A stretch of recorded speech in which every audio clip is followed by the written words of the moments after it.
চিকিৎসককে মারধর করার প্রতিবাদ জানিয়ে গোটা বাংলাদেশ জুড়ে কর্মবিরতিতে চিকিৎসকরা। আরজিকর কাণ্ডের প্রতিবাদে গোটা রাজ্য জুড়ে আন্দোলনে চিকিৎসকরা। এবার ওপার বাংলার চিকিৎসকেরাও কর্মবিরতি পালনের ডাক দিলেন। প্রসঙ্গত এক পড়ুয়ার মৃত্যুর ঘটনাকে কেন্দ্র করে শনিবার রাত থেকেই উত্তেজনা ছড়িয়েছে ঢাকা মেডিকেল কলেজ হাসপাতালে। চিকিৎসায় গাফিলতির অভিযোগ তুলে ঢাকা মেডিকেল কলেজ হাসপাতালের এক চিকিৎসককে মারধর করা হয়। হাসপাতালের জরুরি বিভাগেও ভাঙচুর চালানোর অভিযোগ উঠেছে। নিরাপত্তার দাবিতে দেশজুড়ে কর্মবিরতিতে সামিল হয়েছেন পদ্মাপাড়ের দেশের সরকারি ও বেসরকারি হাসপাতালের চিকিৎসকেরা। এদিকে চিকিৎসকদের কর্মবিরতির জেরে ভোগান্তির শিকার রোগীরা। আমরা ট্রিটমেন্ট পাচ্ছি না, এখন কবে পাবো কখন পাবো এর কোনো নিশ্চয়তা নেই, কিন্তু রোগী তারা বলবে তারা কবে কি করবে তারাই জানে, কিন্তু আমার রোগী তো চিল্লাচ্ছে, আমরা কোথায় যাব? রবিবার ঢাকা মেডিকেল কলেজ হাসপাতালে স্বাস্থ্য উপদেষ্টার সঙ্গে বৈঠক করেন চিকিৎসকরা। বৈঠক শেষে চিকিৎসকরা জানান শর্ত সাপেক্ষে তারা জরুরি বিভাগে পরিষেবা চালু করবেন, কিন্তু আউটডোর পরিষেবা বন্ধ থাকবে। চিকিৎসক পিছু নিরাপত্তা রক্ষী সুনিশ্চিত করতে হবে, তাহলে তারা জরুরি বিভাগে পরিষেবা চালু করবেন। যদিও এই সিদ্ধান্ত শুধুমাত্র আগামী 24 ঘন্টার জন্য।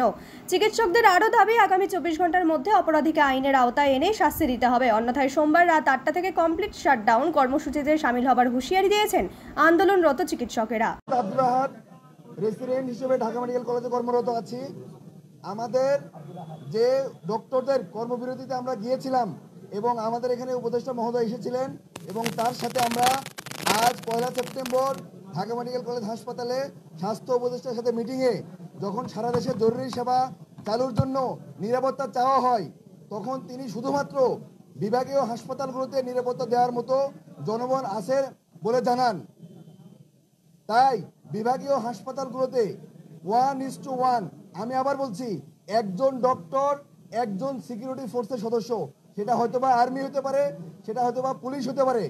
1:1 সিকিউরিটি নিশ্চিত করে ঠিক তখনই যেসব হাসপাতালে এই সিকিউরিটি এনশিওর করা হবে শুধুমাত্র ইমার্জেন্সি সেবা চালু থাকবে।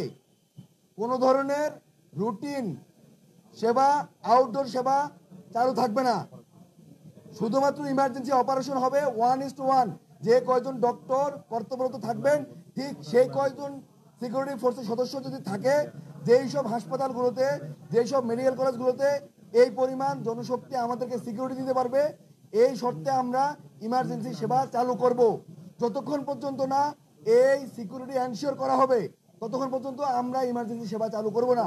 যদি এখনই এনশিওর করা হয় আমরা এখন থেকেই ইমার্জেন্সি সেবায় ফিরে যাব এবং এটা শুধুমাত্র আগামী 24 ঘন্টার জন্য। আগামী 24 ঘন্টার মধ্যে যদি অপরাধীকে গ্রেপ্তার করে আইনের আওতায় এনে জনসম্মুখে ভিজিবল না করা হয় তাহলে আগামীকাল রাত 8টার পরে আবার এই শাটডাউন কর্মসূচি চলবে।